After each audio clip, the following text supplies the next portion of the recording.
Virgo Moon asks us to be discerning, smart, and managerial. Mars in Gemini signifies mental assault as we are pressured by incessant information flows, much of it confusing and nonsensical. Yet, beneath the surface, Pluto provides clues, helping us join the dots in turbulent times.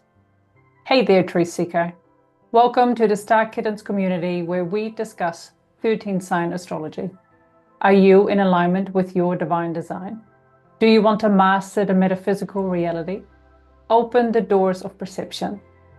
Each planetary body is an archetype, a template, if you will, that helps us interpret human behavior in the world around us. The more awake and aware we are, the more synchronicity will show up in your life. Our focus today is the Virgo full moon. We will spotlight and interpret the explosive T-square involving Mars in Gemini opposite Pluto in Capricorn and the Sun in the late stages of Pisces conjunct Chiron.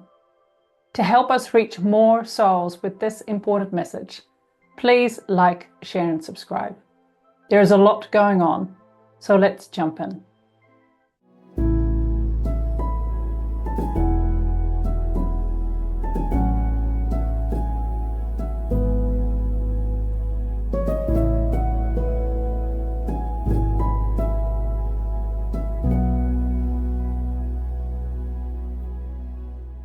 Kia ora, David. Kia ora. Another day, another beautiful reading to do.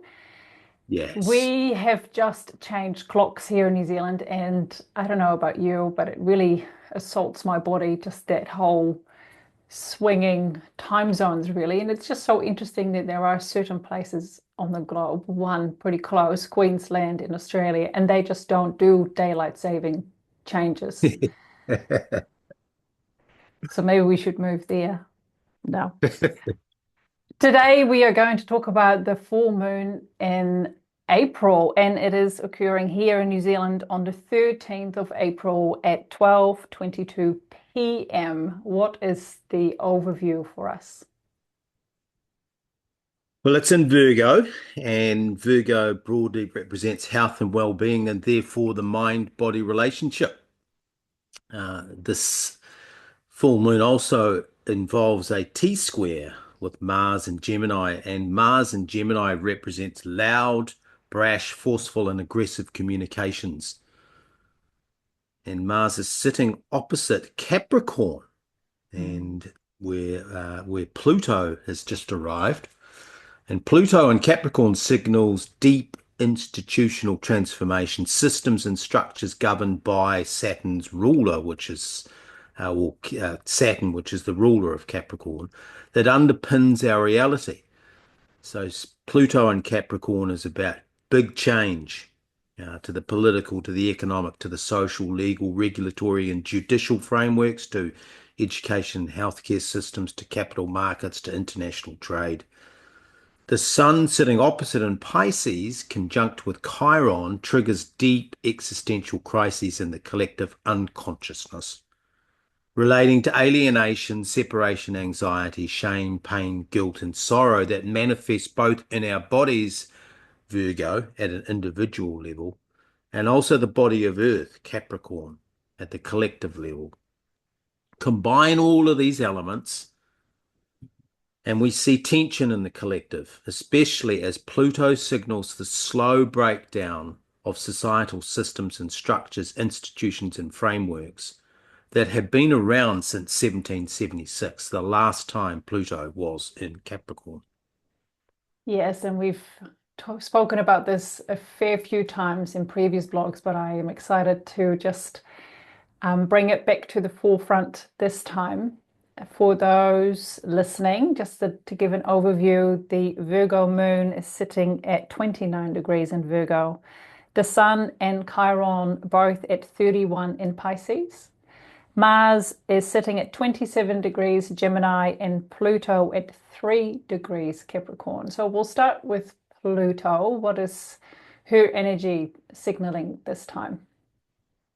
Yes, for those that haven't heard our podcasts on this particular configuration, um, we encourage you to do so. And for those that have, there'll be some slightly different twists on this one. However, Pluto in Capricorn is key at this full moon because she is sitting directly opposite Mars in Gemini, which is forming a T-square. And for those watching, we'll show that on the screen. We've talked about T-squares before.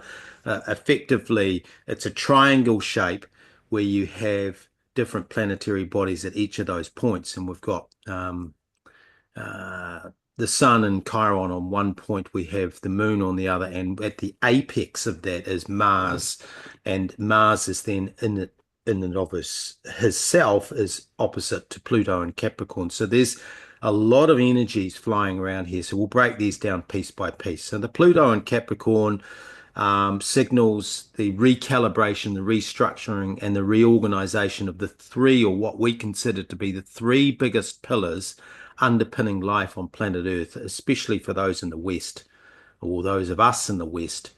Those three pillars, as we will talk about, are the shadow government and the power brokers. That's one group who control the world's financial capital. There's trade relationships as another pillar, and the role of the United States as the global hegemon is the third pillar. Now, how do we arrive at that, at those three pillars? And this is quite interesting, again, for those listening for the first time, about our interpretation of Pluto and Capricorn. Of course, the disclaimer here, if you like, is that those following 12 sign have got Pluto entering Pisces, but that's not Aquarius. Aquarius, is it? Yeah, Aquarius, which is not correct. It's astrologically not correct. Um, and so therefore, just bear that in mind, that we are talking about Pluto and Capricorn just arrived there using 13 sign astrology. But the last time this event happened, which actually was in December 2024, in 1776, these three pillars, there were three absolutely important things that happened that will begin to play out and be triggered at this full moon, and then for the rest of the year, certainly. But in 1776, the first significant event that we talk about, that we've identified, is that Adam Smith, a Scottish philosopher and economist, wrote a book called The Wealth of Nations. This was a book about tariffs. It was about free trade. It was about competitive and comparative advantages between nations. It was about the workforce as a driver of productivity and economic growth. And it was about the role of pricing, market pricing, as a signal of supply and demand, which drives, of course, production. These concepts have formed the basis of today's classical and neoclassical economics, Keynesian economics, and neoliberal economics that drive all government policy, all central banks, and all the think tanks that go on in the world. So this is a pretty profound piece of our worldview, if you like. Even if you didn't understand this or don't understand it, Adam Smith has had a profound influence in his writings on the way that the world works as a system. And that happened, he released that book in 1776. Now, also in 1776, again, I don't think that this is a coincidence, given that the name Adam, of course, relates to Genesis and the Genesis story, or the story of creation. There was another Adam that popped up in 1776, and his name was Adam Weishaupt. Now, this individual formed the Bavarian Illuminati party, which intended to replace Christianity with the religion of reason. Now, reason refers to the use of logic, evidence, and critical thinking to understand the world and to make decisions. Reason has become the scientific thought and reductionist thinking that dominates the West, replacing mysticism and faith in many humans. And this has led to a separation anxiety as humanity is increasingly cut off from source consciousness, the organic universal intelligence, God, whatever your name is for the creator of all that we see and that all that we are a part of. A phenomenon that being cut off is a phenomenon actually in astrology represented by Chiron. Now, Weishaupt religion of reason saw God as an architect or mechanic who created a system of rewards and punishment that he, God, as the ultimate deity, administered. This is what Weishaupt believed in the Bavarian Illuminati. Therefore, the obligation of humans as God's subjects was to live a life of virtue and purity. In the pursuit of truth, knowledge, and rationality, the Illuminati connected with the Masonic Lodge and all the world's mystery schools and esoteric orders. Where we look at the impacts of the religion of reason, they are everywhere, binding humans to left brain logic, mechanism, rationality, and of course, the ultimate arc or direction of this or trajectory of this is AI as the ultimate expression of omnipotent intellect. Of course, data sets is a big part of that. The Illuminati religion of reason is a dangerous, highly organized system of control that wants to remove faith-based concepts entirely from the planet. So these are two of the pillars that were set up in 1776. The third and final, and arguably probably the most important and the most obvious, was that the United States adopted the Declaration of Independence on July 4th, a well-known fact, and the US or the United States has become or gone on to become the global hegemon. So in foreign policy and international relations, a global hegemonic power refers to a dominant state that wields significant political, economic, and military influence that shapes the international system, i.e., Pluto in Capricorn, through coercive and non-coercive means. That's very Plutonic power, energy, and Mars energy as well. A global hegemon exerts considerable influence over other nation states, often dictating the rules and norms of the international system. While not solely defined by military might, a hegemon typically possesses a strong military capability, Mars and Pluto, enabling it to project power and maintain stability. A global hegemon often controls key economic resources, trade routes, and financial institutions, influencing global economic trends. Hegemonic powers can exert influence also through cultural norms, values, and ideas that shape global perceptions and behaviors. And predominantly, of course, that's done through the media. It used to be done through books, but now it's the media, it's broadcasting. And in the Americans' case, Hollywood, combined with highly recognizable brands such as Coca-Cola, Levi Jeans, Apple iPhones, Microsoft, and Ford Motor Cars, which in and of themselves become icons of their hegemonic power. The hegemon has a self-interest in the preservation of the system. All of this is going to become apparent as we talk about how this fits in with the astrological picture. So it's in their self-interest to do what they're doing at the moment. The to preserve the system, therefore it is prepared to underwrite the system's security with its military might. The prior hegemon to the United States was the United Kingdom, which used its dominance to control trade, finance, and the military-industrial complex. The challenger to the US hegemonic power today, and this is what we're beginning to see with this Pluto transit through Capricorn, is China and the BRICS nations, who are also vying to be top dog. This is what Pluto and Capricorn symbolizes and triggers. Remember that Pluto has returned to Capricorn for the first time since 1776.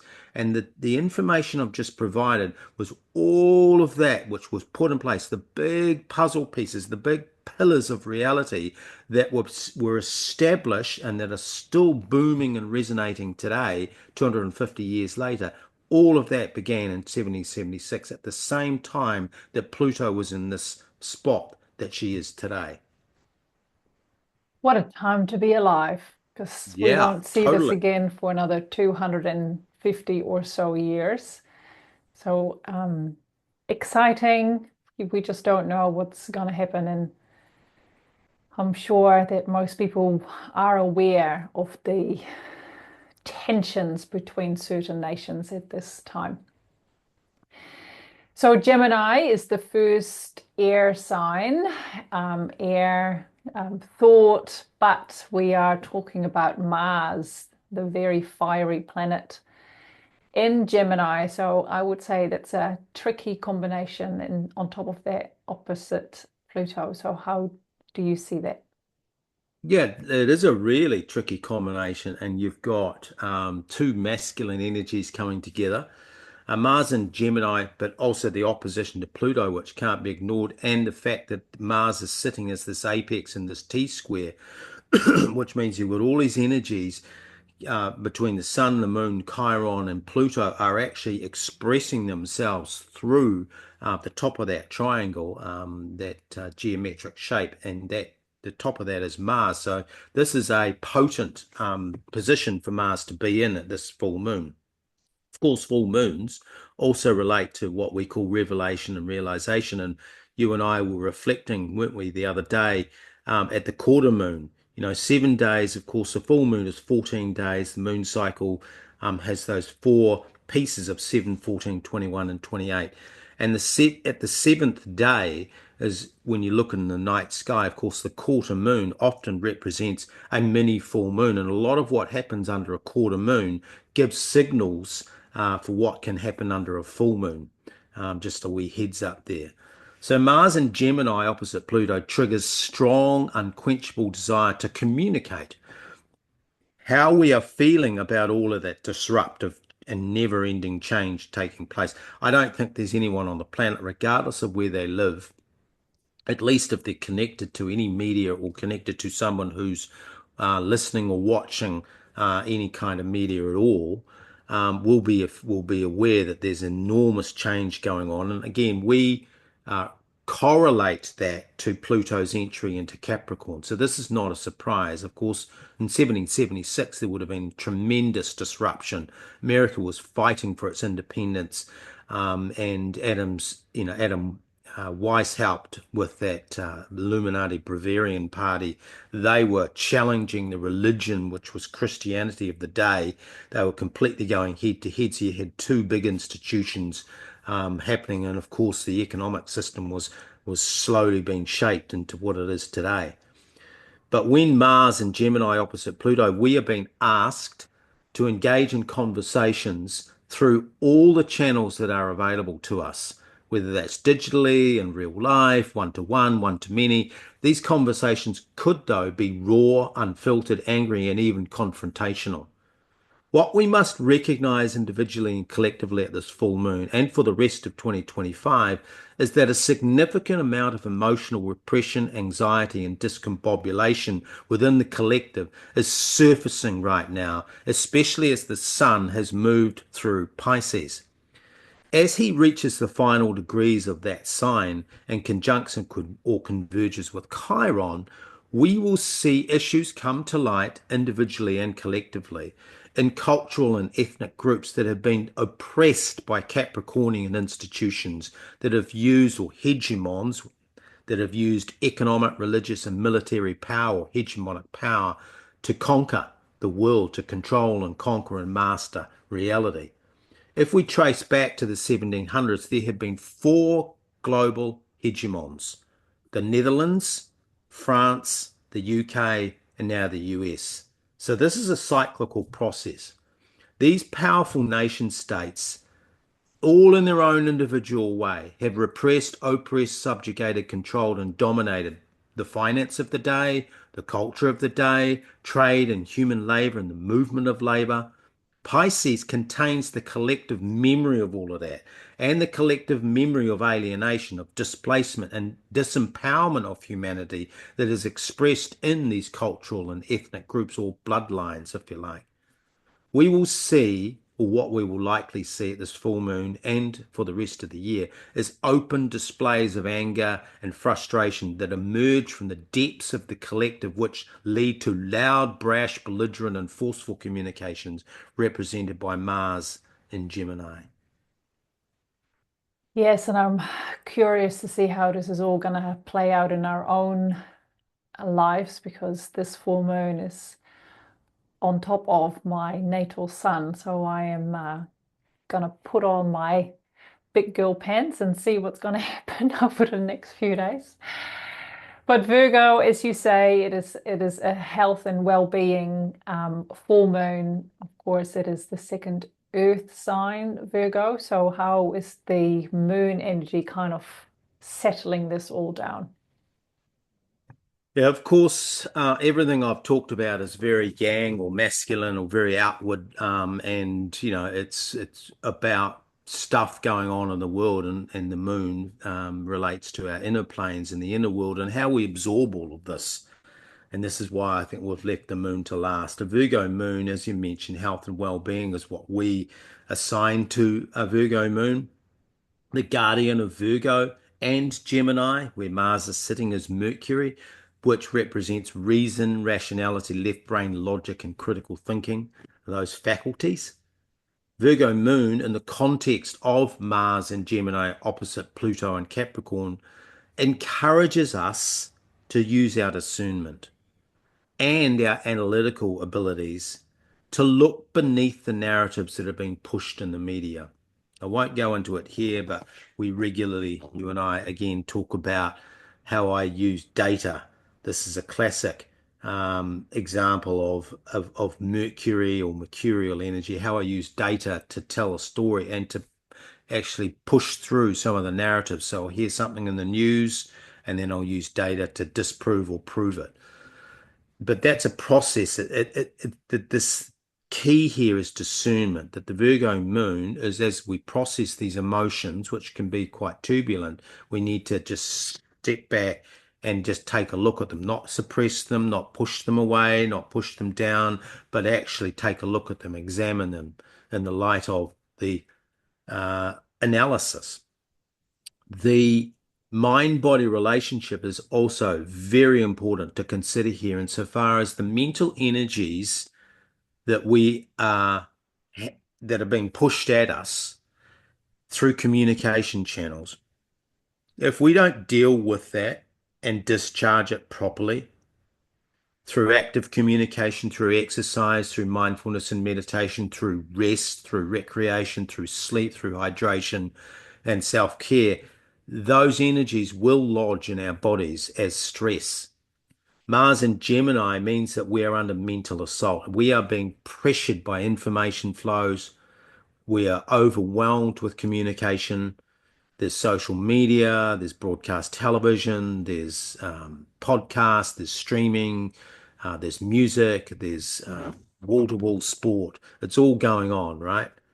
The big picture here, though, is that Pluto hasn't visited Capricorn for 250 years, since 1776. And she will take 17 years to complete her transit. So this is going to take a while. What we know is that the last time Pluto was here in this position in the night sky, the pillars of the economic, political, religious, and social systems were being created. But to be created, that means that it was something else was falling away. So it stands to reason that now and for the next decade or so, everything that we know about the physical structures and the institutions like education, like healthcare, like money and power and media will be utterly transformed. So given this, Virgo Moon reminds us that we need to take time out, that we need to refresh our minds and we need to relax our mental machinery. Yet we also need to be awake, we need to be aware, we need to be discerning and discriminating in terms of the ideas we expose ourselves to, lest we become overwhelmed. Indeed, indeed. Thank you, David. An exciting full moon coming up. So if this resonated with you, please share far and wide with your loved ones. We love talking about this subject, and the more people they get in touch with the true position of the planetary bodies, like there's many apps that you can get on your phone and you just point it at the sun right now and you will see that the sun is still sitting in Pisces. We do natal readings. You can also get a chart with a description of your sun, moon, and rising sign. Please look in the description to get the links to those. Have you got any last words you would like to say, David? No, I'm all good. Thank you for your engagement and thank you for listening. Indeed. Namaste. Namaste. And catch us on Spotify, Apple Podcast, and YouTube. Ngā mihi until next time.